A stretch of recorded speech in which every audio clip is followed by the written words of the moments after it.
আসসালামু আলাইকুম। BD jobs প্ল্যানের পক্ষ থেকে আপনাদের সকলকে স্বাগত। 497টি শূন্য পদের জন্য তথ্য ও যোগাযোগ প্রযুক্তি বিভাগ নিয়োগ বিজ্ঞপ্তি প্রকাশ করেছে। বিজ্ঞপ্তিতে অফিস সহায়ক পদের জন্য 497 জন নিয়োগ দেওয়া হবে। বিজ্ঞপ্তি প্রকাশ করা হয় 14 আগস্ট 2025 তারিখে তথ্য ও যোগাযোগ প্রযুক্তি বিভাগ এর অফিসিয়াল ওয়েবসাইটে। আবেদন শুরু 18 আগস্ট 2025 তারিখ সকাল 10টা হতে এবং আবেদনের শেষ তারিখ 17 সেপ্টেম্বর 2025 বিকাল 5টা।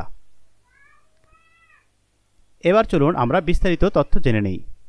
তথ্য ও যোগাযোগ প্রযুক্তি বিভাগের আওতাধীন তথ্য ও যোগাযোগ প্রযুক্তি অধিদপ্তরের রাজস্ব খাতভুক্ত নিম্নোক্ত পদে অস্থায়ীভাবে সরাসরি নিয়োগের লক্ষ্যে পদের পার্শ্বে বর্ণিত শর্তে প্রকৃত বাংলাদেশী নাগরিকদের নিকট হতে অনলাইনে আবেদনপত্র আহ্বান করা যাচ্ছে। এখানে লক্ষ্য করুন, অনলাইনের ওয়েবসাইটের মাধ্যমে আবেদন করতে হবে, অর্থাৎ আপনাকে আবেদন করতে হলে অনলাইনের মাধ্যমে আবেদন করতে হবে। এবার চলুন আমরা শূন্য পদের তথ্যগুলো জেনে নিই। পদের নাম অফিস সহায়ক। শূন্য পদ রয়েছে 497টি।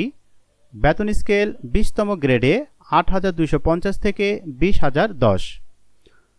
উক্ত পদে আবেদনের ক্ষেত্রে প্রার্থীর বয়স 18/8/2025 তারিখে 18 থেকে 32 বছর এর মধ্যে হতে হবে। বয়স প্রমাণের ক্ষেত্রে এফিডেভিট গ্রহণযোগ্য নয়। শিক্ষাগত যোগ্যতা চাওয়া হয়েছে কোনো স্বীকৃত বোর্ড হইতে মাধ্যমিক স্কুল সার্টিফিকেট বা সমমানের পরীক্ষায় উত্তীর্ণ সহ সংশ্লিষ্ট কাজে অভিজ্ঞতা। এই পদের জন্য সকল জেলার প্রার্থীরা আবেদন করতে পারবেন, অর্থাৎ অফিস সহায়ক পদের জন্য সকল জেলার প্রার্থীগণ আবেদন করতে পারবেন। এবার চলুন আমরা বিজ্ঞপ্তির তথ্য সংক্ষেপে জেনে নিই। বিজ্ঞপ্তিতে অফিস সহায়ক পদের জন্য 497 জন নিয়োগ দেওয়া হবে। বিজ্ঞপ্তি প্রকাশ করা হয় 14 আগস্ট 2025 তারিখে তথ্য ও যোগাযোগ প্রযুক্তি বিভাগ এর অফিসিয়াল ওয়েবসাইটে। আবেদন শুরু 18 আগস্ট 2025 হতে এবং আবেদনের শেষ তারিখ 17 সেপ্টেম্বর 2025। সকলে ভালো থাকেন, দোয়া করি। আমার জন্য দোয়া করবেন। আসসালামু আলাইকুম, ফি আমানিল্লাহ।